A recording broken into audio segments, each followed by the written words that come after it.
네, 안녕하세요. 노기석 교수입니다. 여러분들 어떻게 지금까지 잘 따라오셨습니까? 네, 힘드셨죠, 많이. 여기까지 따라오시면 대부분의 어떤 구현은 다 끝난 상태입니다. 기본적인 블록체인에 대한 기능은 거의 완성된 상태라고 보시면 돼요. 그래서 우리 뭐 지갑도 만들었고, 그 다음에 채굴 서버도 만들고, 그 다음에 뭐 UI도 만들고, 다 만들었죠. 다 만들었는데 근데 오늘 할 거는 이번 이제 제가 이거 챕터를 8로 이제 구분을 했어요. 왜냐하면 오늘부터 오늘이란다. 이 동영상부터 우리가 다뤄야 될 내용들이 기존에 했던 것들하고 약간 좀 성격상의 차이가 있기 때문에 이렇게 나눠 놨습니다. 그래서 요 동영상 챕터 8 렉처 러닝 블록이죠. 러닝 블록 넘버 8 넘버 8은 컨센서스 알고리즘하고 P2P 네트워크에 대해서 같이 공부해 보려고 합니다. 지금까지 한 거는 이제 채굴에 성공하면 지갑이죠. 월렛에서 뭐 거래 기능, 조회 기능들을 가지고 있죠. 물론 UI 포함해서 우리가 다 완벽하게 만들어 놨고요. 채굴을 하면서 보상도 받고, 이 보상을 하면서 트랜잭션이 생기는 거죠. 트랜잭션들이 이제 새로운 블록으로 계속해서 이제 만들어지는 거를 다 구현을 해놨는데, 문제는 뭐냐면 우리가 블록체인 네트워크 비트코인이나 우리가 만들고 있는 코인은 비트코인 기반으로 우리가 학습을 진행하고 있기 때문에 P2P 네트워크라는 걸 씁니다. 그러니까 중앙 집권 서버가 없는 거죠. 중앙 집권 서버가 없다 보니까 각 노드들이 알아서 다 처리를 해야 되는 거예요. 그러면 내가 이제 채굴 보상금 받은 거를 다른 노드들한테 어떻게 알려주지? 네, 그런 것들이 필요하죠. 근데 뭐 내가 알려준다고 그래서 그냥 뭐 여기 노드들이 잔뜩 있는데 그냥 아무거나 딱 집어서 내 노드랑 연결되는 게 뭐 이렇게 세 개가 있다고 치면 이 중에 뭐 이 사람 거를 나는 채택할래. 뭐 랜덤하게 찍으면 안 되겠죠. 그러면 내가 채굴해서 뭐 보낼 때 어떻게 보내야 될 건지 아니면 이 채굴에 성공해서 새로운 블록이 뒤에 붙은 거잖아요. 근데 블록들이 쭉 이렇게 해시로 연결돼서 쭉 이렇게 있을 건데 이게 새로 만들어진 블록이면 요거를 포함한 전체 블록체인을 어떻게 검증을 하죠? 이 사람이 새로운 블록을 만들었는데 얘가 뭐 이상한 정보를 넣어놓거나 뭐 이렇게 했을 수가 있잖아요. 아니면 넌스 값을 이상하게 찾았다든가 그러면 안 되니까 거기에 나오는 게 이 컨센서스 알고리즘이라는 게 나옵니다. 우리나라 말로 합의 알고리즘 이렇게 불러요. 그래서 이번 블록은 이제 이론에 관련된 내용을 다룰 겁니다. 이것도 블록체인 기술 중에 코인 네트워크죠. 뭐 물론 코인 네트워크 아닌 부분에도 쓸 수는 있겠지만 응용 분야는 상당히 뭐 엄청나게 많죠. 여러분들이 이 수업을 들으면 상당히 많은 지식을 얻을 건데 핵심 중에 핵심이라고 또 볼 수 있습니다. 그래서 합의 알고리즘과 블록체인 P2P 네트워크가 어떻게 돌아가는지 얘가 이제 핵심 기술이고 얘는 이제 운영 기술이죠. 운영에 대한 P2P 네트워크를 운영하기 위한 운영에 해당하는 핵심 기술 이렇게 볼 수 있을 겁니다. 그래서 요거를 순서대로 이제 강의를 하려고 해요. 그래서 코딩 없으니까 이 이론 강의가 끝나면 실제로 P2P 네트워크 컨센서스 알고리즘 직접 다 구현을 해 보겠습니다. 자, 제가 소프트웨어 꼰대 강의다 보니까 한 줄 한 줄 같이 타이핑을 하면서 수업을 다 할 거예요. 실습 시간에는. 여러분들은 일단은 이론 시간에는 편하게 들으시면 되겠습니다. 그거 하면서 곁다리, 곁다리로, 뭐, 여러분들이 우리 네트워크를 대부분 다 이해를 하고 있겠지만, 뭐, 주소 문제가 나옵니다. 주소. 그러니까 주소를 컴퓨터에서 쓰는 주소를 인터넷 주소 체계에서 IP라고 하는데요. 인터넷 프로토콜에서 IP 주소 이렇게 부릅니다. IP 어드레스, IP 주소 이렇게 부르는데 이 주소가 종류가 두 가지가 있습니다. 네, 공인 IP가 있고 그다음에 사설 IP가 있습니다.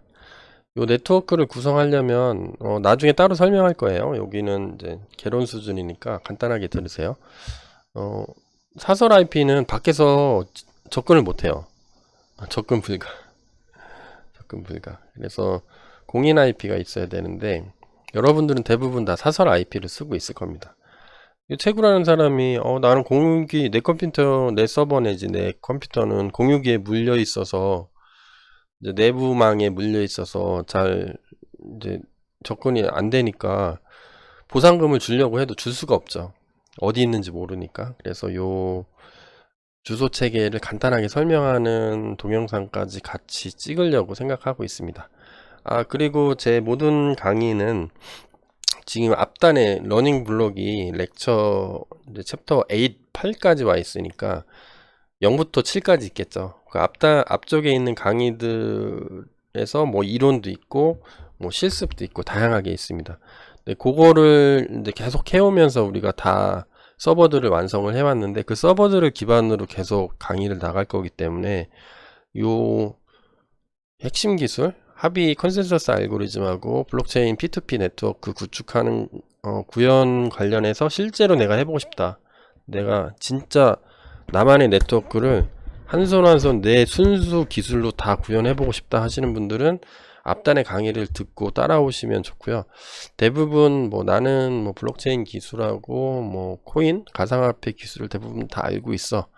그러면 이제 클론해서 소스 코드를 제가 GitHub에 올려놓고 있거든요. 소스 코드 클론해서 거기서 계속 이어서 제 강의를 들으셔도 큰 문제는 없습니다. 제 GitHub 주소는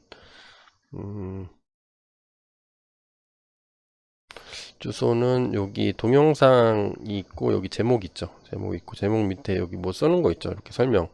여기에 GitHub 링크를 달아놨어요. 그래서 링크 달아놨으니까 거기 가서 순서나 뭐 동영상이 어디 있는지 강의 자료가 어디 있는지 확인하신 다음에 네, 뭐 블록체인, 뭐 비트코인 기술, 가상화폐 기술을 공부하는데 뭐 활용하시면 좋겠습니다. 제 생각에는 모든 걸 다 공부하시면 제일 좋을 것 같아요. 추천드리는 거는 처음부터 끝까지 따라오시는 거를 추천을 드립니다. 자, 본격적으로 이제 합의 알고리즘에 대해서 한번 먼저 설명을 할게요. 합의 알고리즘이 뭐 여러 가지가 있습니다. 여러 가지 가능해요. 근데 가장 기본이 되는 기본이 되는 알고리즘이 하나가 있는데요. 비잔틴 장군 문제, 비잔틴 장군 문제라는 게 있습니다. 요거를 먼저 좀 설명해 드리고 요거를 확장을 해서 비트코인 내지는 블록체인 네트워크에서 지금 현재 사용하고 있는 합의 알고리즘에 대해서 순서대로 설명을 할게요. 합의 알고리즘 왜 필요한 거냐면 제가 여기 원래 서버예요. 원래 서버. 여기서 뭐 누가 누구한테 보내. 그러면 원래 서버가 거래 내역을 블록체인 노드들이 여기 블록체인 네트워크가 이제 클라우드처럼 막 잔뜩 있어요. 노드들이. 채굴하는 노드들이 서버들이 여러 개 생길 텐데 뭐 내가 얘랑 연결됐다. 그러면 얘한테 써달라고 하는 거죠. 장부에. 야, 나 A가 B한테 뭐 50코인 보냈어. 그러면 이렇게 써 있는데 얘가 이제 얘는 블록체인 네트워크를 유지하기 위해서 노드가 필요하니까 그거를 하기 위한 방법으로 채굴이라는 메커니즘을 넣는 거죠. 야, 채굴을 하면 내가 너한테 보상금 줄게. 최근에는 뭐 거래 이체 수수료라는 것도 같이 주고 있습니다. 디테일한 거는 잘 모르셔도 되고요.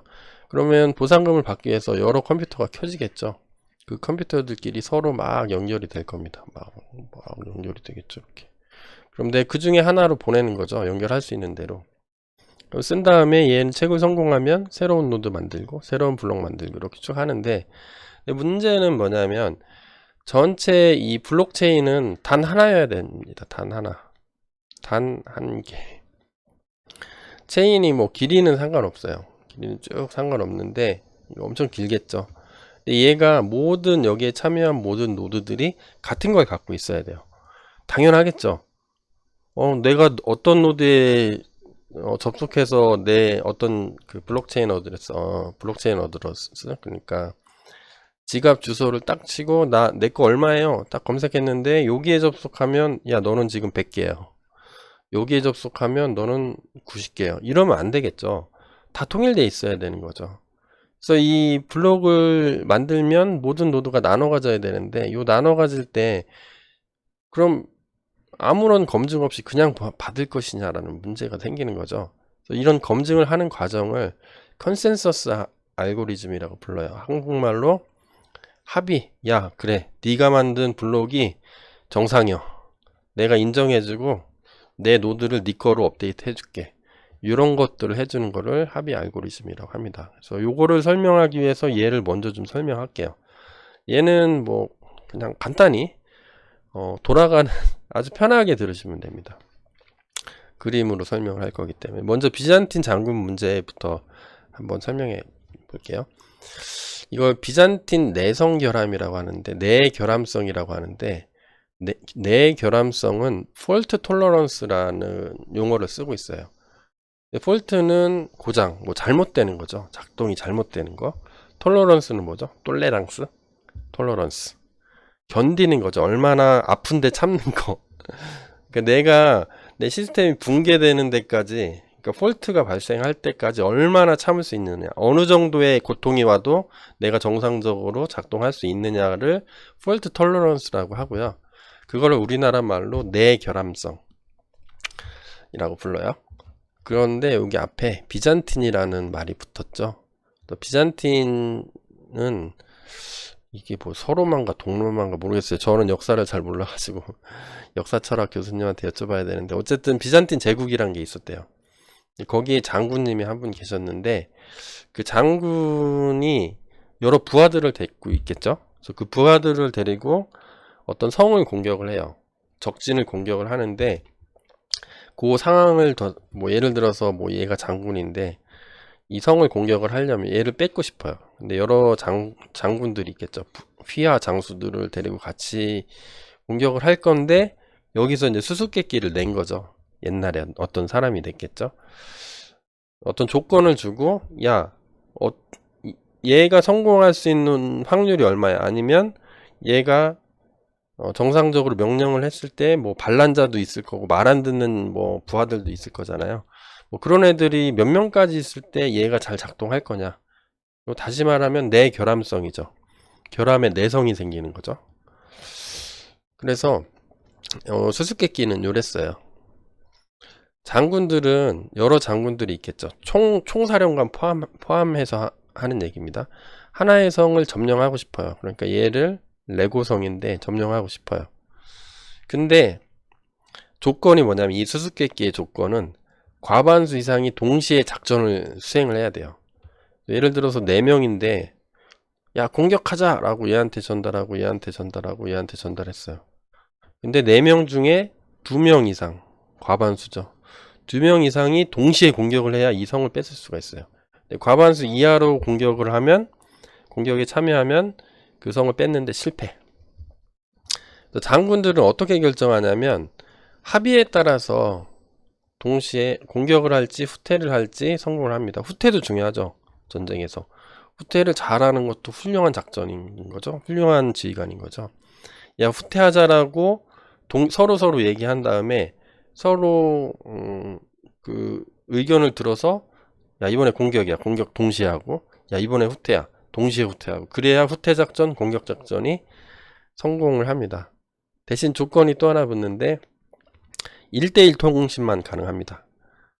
그 다음에 총사령관 1명이고 장군은 여러 명으로 구성되어 있습니다. 자, 그래서 동시에 모든 장군들이 이제 말을 잘 들으면 톨러런스 폴트가 생기지 않겠죠. 얘를 공격해서 성을 빼앗는데 폴트는 실패죠. 뭐가 이상한 거죠. 그러니까 공격 실패가 되겠죠.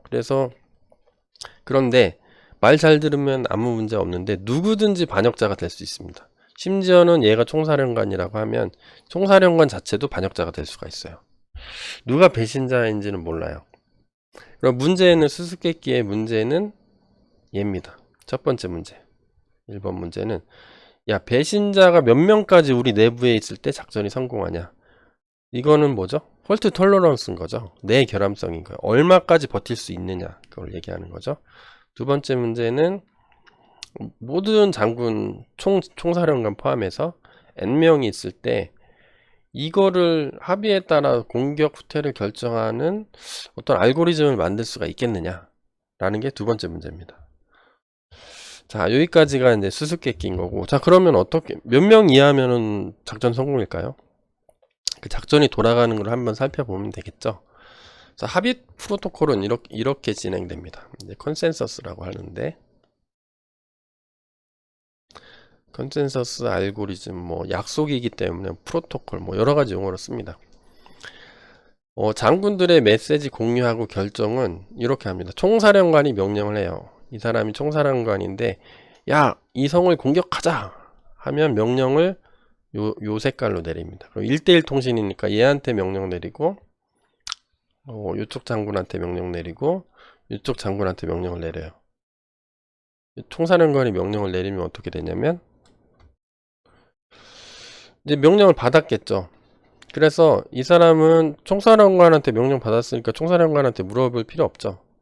그러면 셋이서 결정을 하는 겁니다. 자기는 명령 받았으니까 이거 진짜 총사령관의 명령이 진짜인지 아닌지를 판단을 투표로 결정합니다. 그래서 얘한테 물어봐요.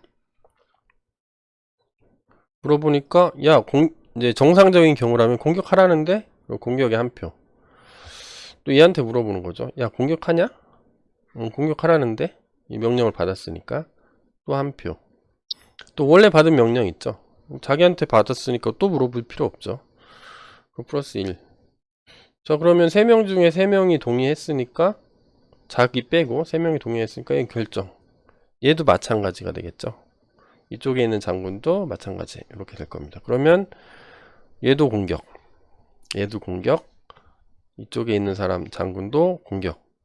총사령관은 이제 배신자가 아니라 정상적인 경우라면 배신자가 아니니까 총사령관도 같이 공격에 참여하겠죠. 모든 사람이 공격에 참여하니까 절반 이상이 공격에 참여하는 거죠. 그러면 작전 성공, 성을 뺏게 되는 겁니다. 자, 근데 배신자가 한 명이 있다고 가정을 해봐요. 배신자 한 명. 그러면 이 친구가 배신자라고 한번 해볼게요.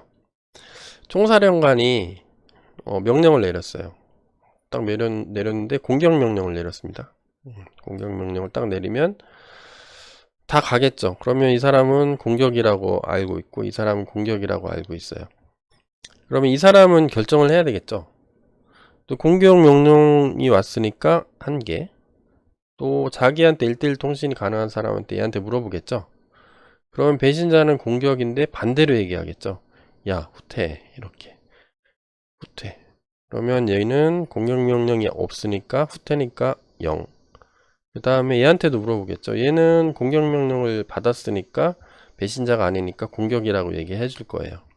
이쪽으로 돌아오면 1. 그러면 3명 중에 2명이 동의를 했죠.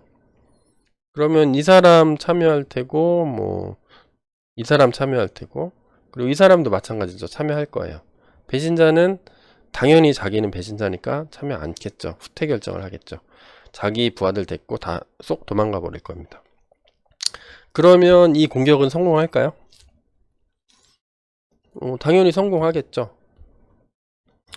그리고 뭐 총사령관이 배신자일 수도 있죠.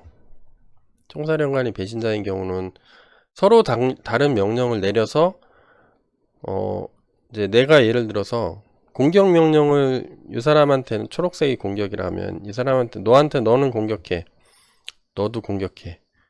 빨간색은 후퇴해요. 너는 후퇴해. 이렇게 하면은 이 사람의 진짜 의도는 뭐예요? 흐트러뜨려 가지고 공격 실패를 하게 하는 거죠. 공격 실패. 그래서 후퇴하라는 명령도 뜸은 중간중간 섞어서 명령하다를 한 거죠. 자, 그러면 얘는 어떻게 돼요? 얘는 똑같이 해서 보니까 물어보는 거죠. 공격 여기서 받았으니까 1. 얘한테 물어보면 공격이니까 공격 플러스 1. 얘한테는 후퇴라고 했으니까 후퇴라는 답변이 오겠죠. 그러면 0. 그러면 얘는 공격을 하겠죠. 두 명이 하나, 둘, 세 명 중에 두 명이 결정을 했으니까. 얘는 어떻게 돼요? 얘도 공격을 하게 될 겁니다. 똑같은 방식으로. 얘가 이제 문제겠죠. 얘는 그러면 후퇴 명령을 받았어요. 후퇴니까 0 플러스 얘한테 물어보는 거죠.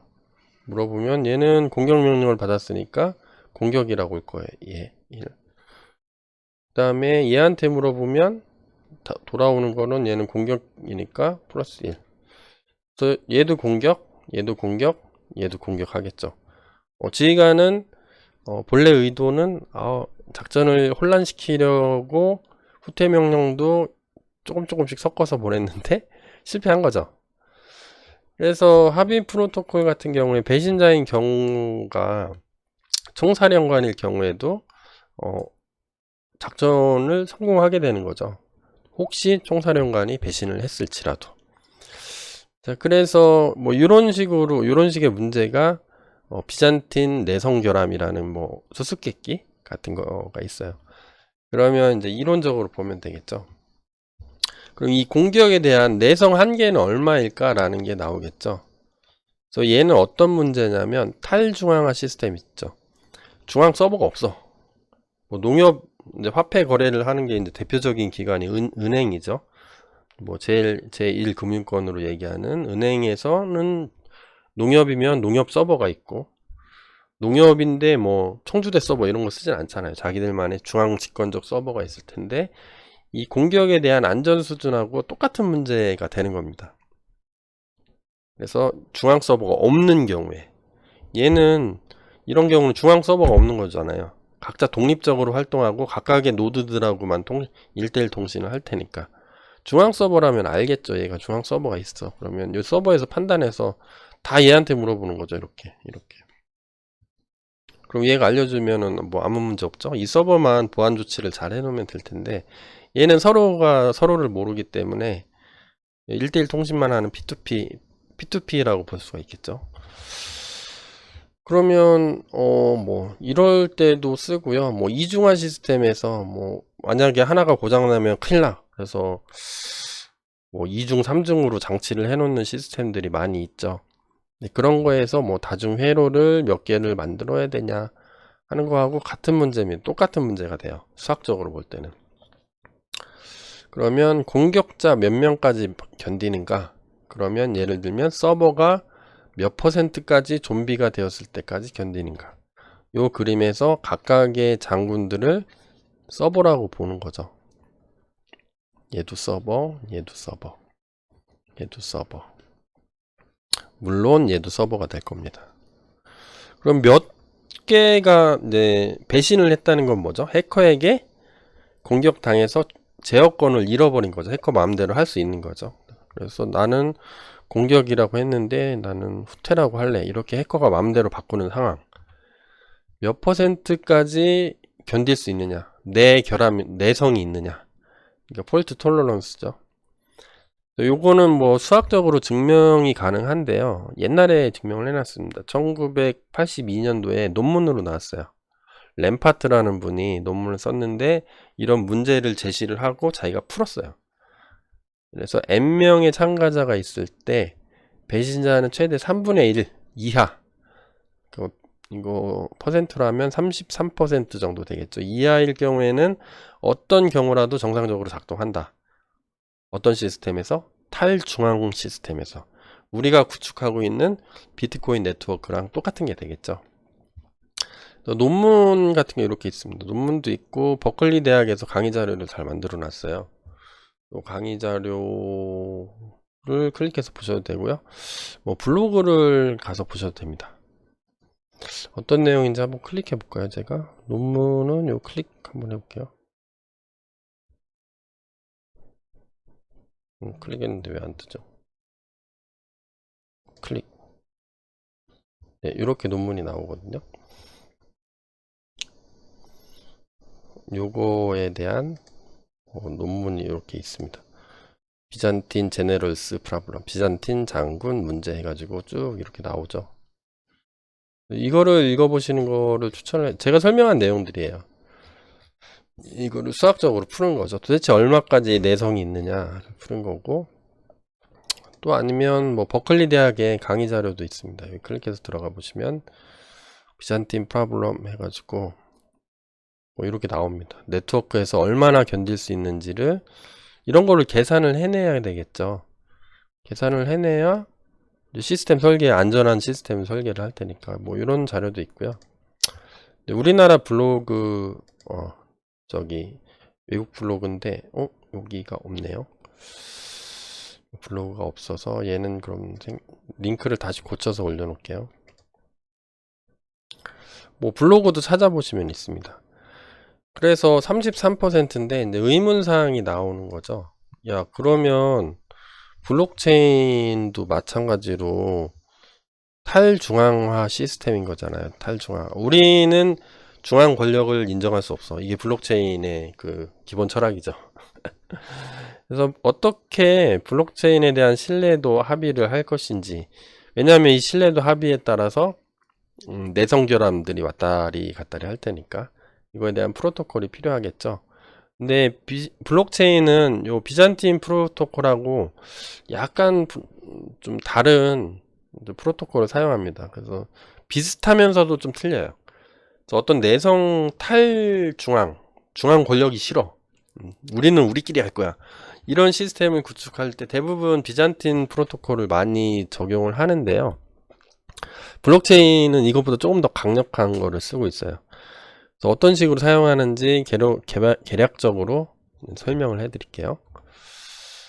그래서 요 강의 초반에도 말씀드렸지만 모든 블록체인 서버가 이제 채굴하고 있는 서버죠. 마이닝 서버들이 동일한 블록체인을 공유를 해야 되는 겁니다. 여기가 이렇게 세 개가 있으면 다 똑같이 다 나눠서 갖고 있어야 돼요. 이렇게 다 똑같죠. 똑같습니다. 제가 복사해서 붙여놨기 때문에. 근데 얘가 열심히 했어요. 서로 경쟁하는 거죠. 채굴을 빨리 해서 보상금을 받으려고. 각 노드 입장에서 한 개의 서버가 얘예요. 얘가 블록을 추가를 했어요. 자기가 열심히 채굴을 한 거죠. 넌스를 찾아냈어요. 찾는 순간 어떻게 되죠? 새로운 블록이 쫙 생성이 되죠. 그러면 다른 모든 노드들이 갖고 있는 블록체인하고 얘하고 틀리죠, 서로. 왜냐면 하나가 더 붙었으니까 당연히 틀리겠죠. 그럼 이 사람들은 어떻게 해야 돼요? 다른 노드들은 얘가 만약에 정당하게 넌스를 잘 찾았다면 정당한 블록이 생성된 것으로 간주를 하고 모든 노드가 동일한 블록을 갖게 되겠죠. 이 블록을 카피해 가져가야 되겠죠. 카피하면 여기가 있네요. 마이닝 과정에서 정당한 넌스 값 찾았다면 정당한 작업한 거죠. POW로 하죠. Proof of Work. 블록을 생성한 것으로 인정하고 채굴 보상 뭐 15개 준다든가 뭐 10개 준다든가, 네트워크 설계자에 따라 틀리겠죠. 아니면 참여 노드의 개수에 따라서 다이나믹하게 바꿔준다든가. 우리는 그냥 15로 결정을 해놨죠. 현재까지는. 그 다음에 블록체인 같은 경우에는 트랜잭션 수수료를 넣었습니다. 왜냐하면 여기 거래 내역을 새로운 블록으로 여기다가 써놓고 새로운 블록을 만드니까요. 이런 걸 해줘야 채굴자들이 많아지겠죠. 자, 그런 다음에 보수 지급을 했어요. 우리는 요 트랜잭션 수수료는 구현이 안 돼 있습니다. 근데 실제 블록체인에서는 수수료까지 지급을 하고 있다고 해요. 아마 요 채굴 보상금은 조만간에 완전히 없어지고 수수료만 지급하는 정책을 쓰고 있는 것 같아요. 왜냐하면 블록체인 비트코인에서 생성할 수 있는 최대 코인의 수를 이거 만드신 분이 정해놨거든요. 전체 몇 개 이상은 넘어가지 마.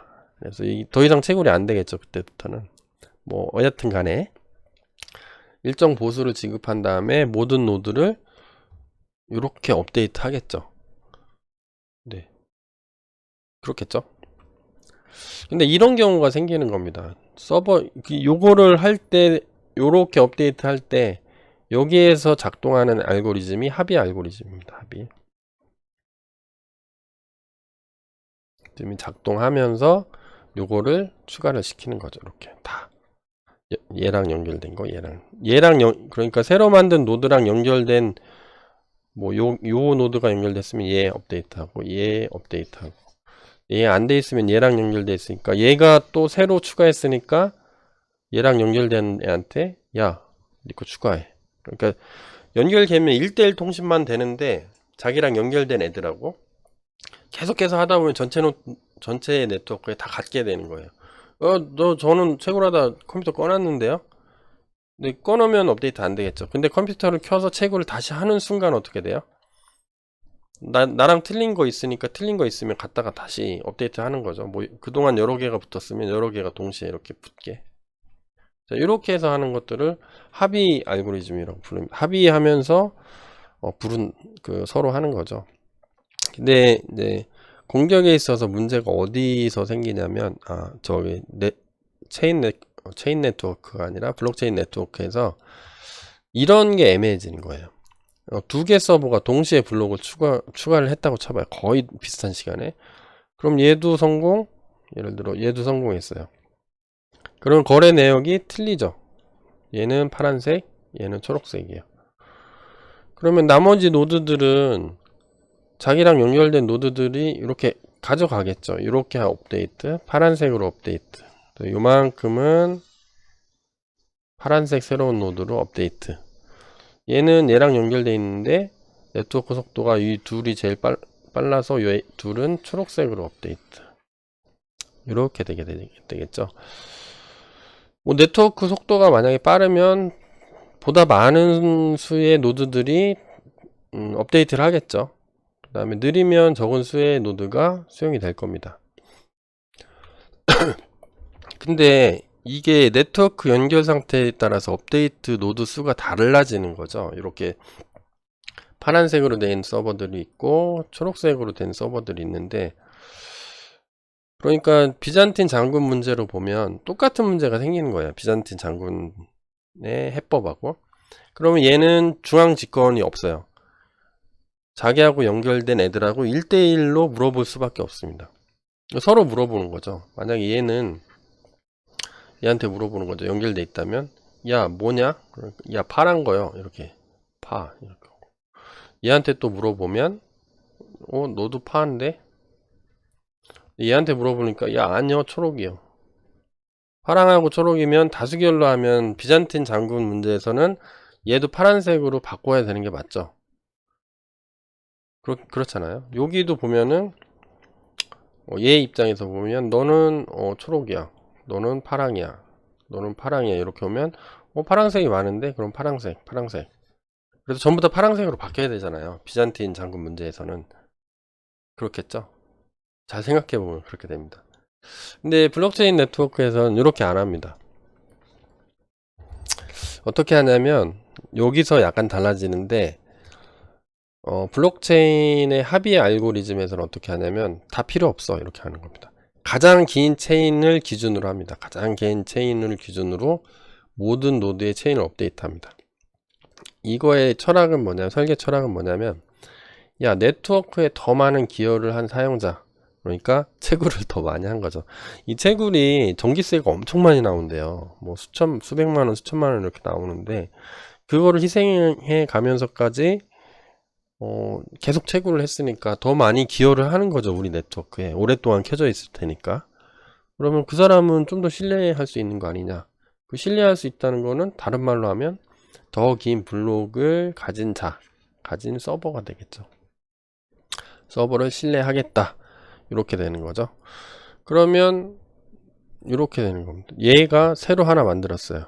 또 열심히 했어요. 그 중에 얘가 제일 파워가 세. 컴퓨터가 좋아. 그리고 다른 애들보다 더 빨리 하나 만들었어요. 그러면 다른 연결되어 있는 애들은 전부 다 파란색으로 업데이트 하겠죠. 자기랑 이제 네트워크 상태가 좋은 애들 먼저 업데이트 하고. 근데 얘는 보면 체인 길이가 4죠. 얘는 5죠.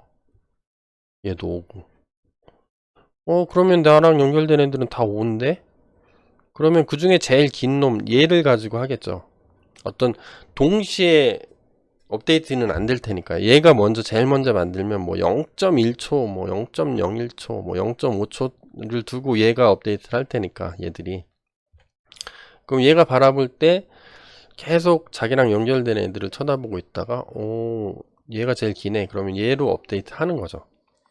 합의 알고리즘에서 투표로 하는 게 아니라 다수결 투표로 하는 게 아니라 제일 긴 놈, 그러니까 자기 전기세 제일 많이 낸 놈을 기준으로 해서 이렇게 합니다. 얘를 버려요.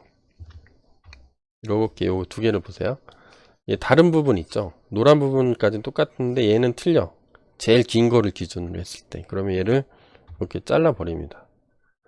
잘라 버린 다음에 가장 긴 노드로 업데이트 하는 거예요. 여기 두 개 추가된 거로 니네들도 업데이트 이렇게. 그럼 여기 얘네들은 뭐냐면 이 블록들은 고화 블록, 오펀이라고 하죠. 오펀 블록으로 그냥 버려지는 겁니다. 아무도 안 쓰는, 옛날에 어렵게 만들어 놨지만 아무도 인정하지 않는 뭐 그런 노드들이 되는 거죠. 이런 식으로 업데이트를 합니다. 그러면 보면은 여기서 블록체인 네트워크의 내성 결함이라는 게 나오는데, 블록체인 네트워크도 공격할 수 있습니다. 어떻게 공격하냐면, 근데 사실상 불가능한 것으로 알려져 있어요. 예를 들어 공격자가 50% 이상의 해싱 파워를 갖고 있어요. 해싱 파워라는 건 어떤 거죠? 해시값을 찾는 거죠. 걔는 넌스를 찾는 거예요. 넌스를 찾는데 컴퓨터가 겁나 좋아.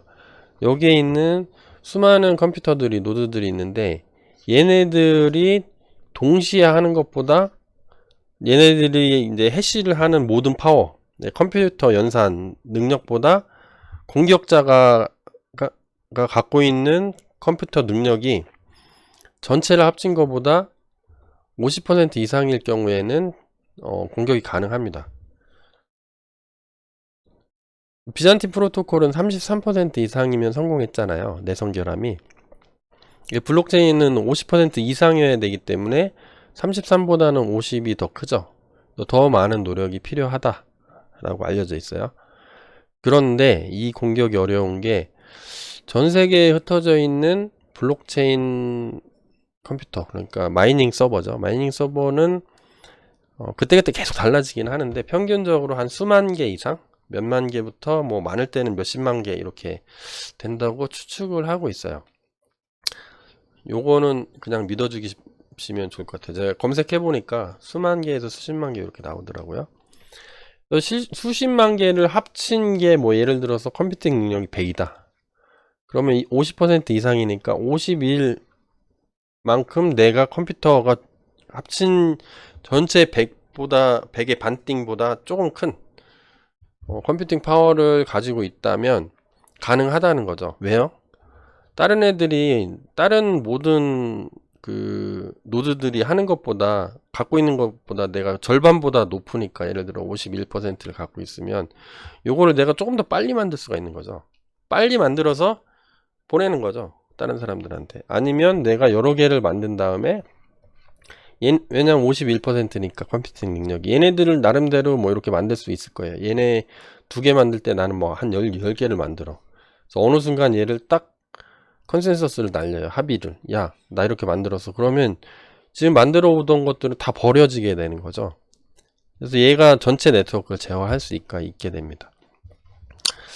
근데 뭐 이렇게 컴퓨팅 파워를 갖는 것 자체가 뭐 상당히 어렵겠죠. 전 세계에 있는 마이닝 서버에 합친 CPU나 GPU의 능력의 50% 이상을 내가 갖겠다? 어렵겠죠. 네, 어려운 문제입니다. 뭐 비트코인 예를 들어서 인기가, 우리는 시주 코인이죠. 코인이 인기가 좋아지면 코인을 가지려고 더 많은 채굴자들이 참여를 하겠죠. 그러면 컴퓨팅 능력은 100에서 뭐 점점 더 참여자가 많아지면 그걸 전부 다 합친 거니까 뭐 200 이렇게 늘어나면, 아까는 51만 가지고 있어야 되는데 얘는 101 이상이라는 값을 가져야 되니까 점점 더 어려워지는 거죠. 뭐 어쨌든 가능은 합니다. 그래서 이런 블록체인의 설계상의 취약성에 대한 공격 개념을 뭐 51% 공격이라고 부르고 있습니다. 그래서 51% 공격을 뭐 간단하게 예를 들면, 저는 여기 요 블로그에 가니까 예제가 잘 돼 있어서 뭐 다른 예제들은 뭐 은행에 뭐 이중결제 뭐 이런 게 있는데 뭐 간단한 예제는 요 블로그가 잘 돼 있는 것 같아요. 자세한 내용은 여기 클릭해서 들어가 보시면 될 것 같고요. 예를 들면 이렇다는 거죠. A가 예를 들어서 공격자예요. 어태커. 뭐 아니면 A가 B한테 30코인을 줬다. 이렇게 정상적인 거래가 있는 다음에 얘가 넌스 값을 찾으면 새로운 블록이 여기 딱 해시 되면서 여기 한 102번 블록이 붙겠죠. 근데 공격할 때는 어떻게 하냐면 내가 좀 이 네트워크를 흐트러뜨리고 싶다. 그러면 A는 거래 내역을 삭제한 새로운 블록을 만듭니다. 여기 얘가 삭제예요. 그래서 요 삭제된 거를 해시를 해서 새로운 노드 만들고 또 넌스를 가지고 또 새로운 노드를 만들고 쭉쭉쭉 만들어 가는 거죠. 그래서 어느 순간 이거를 컨센서스 컨펌이라고도 하는데 서로 합의가 결정되는 거. 프루프 오브 워크를 다시 돌려서 넌스 값이 똑같이 나왔다. 그럼 인정하는 거죠. 야, 너 그냥 프루프 오브 워크 너 진짜 정당한 일을 했으니까 네 블록이 맞아. 내가 네 거를 다 업데이트 해줄게. 그러면 얘는 정상한 해시 값들을 갖고 있으니까 넌스 값을 잘 찾은 거니까 얘가 이쪽 곁가지로 정상적으로 해오는 것들은 날려버리겠죠. 고화가 되겠죠. 오픈 노드가 되겠죠. 여기서 말하는 얘가 되는 겁니다. 고화. 네, 고화. 얘는 고화가 되는 거예요.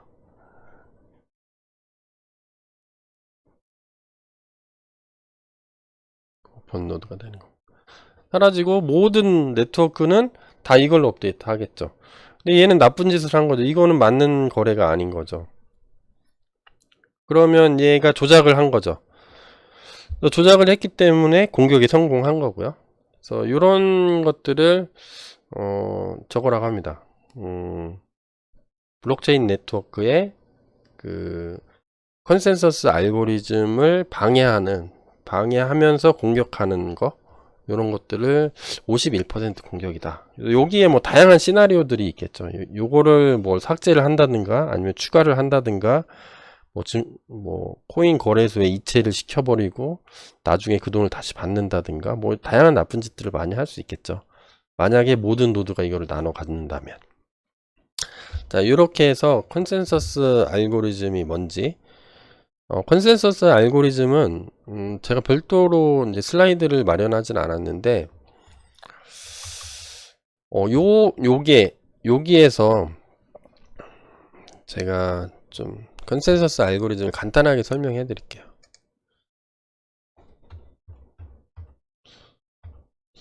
요 상황에서 하나가 나타났을 때 길이가 긴 체인을 중심으로 업데이트를 하는데 여기로 가야 될 거잖아. 여기 넣어야 될 거잖아. 똑같은 거를. 이 넣을 때 정당한 거를 어떻게 해결하냐면 이전 블록들 다 해시를 해봅니다. 해시를 해서 프리비어스 해시 값이 나오는지 아니면 넌스 값들이 제대로 맞는지 다 한번 이렇게 돌려봐요. 그 다음에 검증을 해서 하나도 이상이 없다. 그러면 요거를 그대로 복사해서 여기다 갖다 붙이는 겁니다. 요게 컨센서스 알고리즘. 우리가 배웠던 그 넌스 구하는 거를 역으로 한 번 더 돌려본다는 거죠. 어떤 거냐면 해시라는 알고리즘이 있는데 어떤 값이 x가 들어가면 어떤 값이 나오죠. 이 값을 가지고 요거를 찾는 건 힘들죠. 근데 이 값을 넣어서 이거를 찾는 건 겁나 쉽죠. 그래서 이거를 컨센서스 하는 건 되게 쉬워요. 요 값을 알기 때문에 결과값이 맞는지만 확인하면 되니까 쭈르륵 돌려본 다음에 맞으면 오케이. 이렇게 업데이트. 요 과정에서 공격에 대한 내성 문제가 나오고 그 내성의 기본이 되는 건 비잔틴 알고리즘으로 내 결함성이 33%였는데 블록체인은 그렇게 하진 않고 제일 긴 거로 한다. 제일 긴 거는 노가다 삽질. 컴퓨터 많이 쓰고 많이 켜놨으니까 걔가 제일 뭐 신뢰할 수 있는 애다. 이렇게 판단해서 받아들이는 거고 이 과정에서 51% 이상의 컴퓨팅 파워를 갖고 있으면 걔는 뭐죠? 공격자가 만약에 갖고 있다. 그러면 모든 노드들을 다 제어할 수 있는 능력이 생기는 거기 때문에 그런 것들을 51% 공격이라 한다 하는 것까지 우리가 살펴봤어요. 그리고 예제까지 한번 살펴봤습니다. 그래서 여기까지 했고요. 다음 강의에서는 그러면 P2P 네트워크를 어떻게 구축할 거냐 이게 나오는 거죠. 요거는 이제 이어지는 강의, 지금 제가 말을 너무 많이 해서 힘들거든요. 꼰대처럼 얘기했더니 힘들어서 좀 동영상을 나눠서 P2P 네트워크는 별도로 좀 다시 추가 동영상에서 설명하도록 하겠습니다. 자, 다음 동영상으로 계속 이어서 오세요. 수고하셨습니다.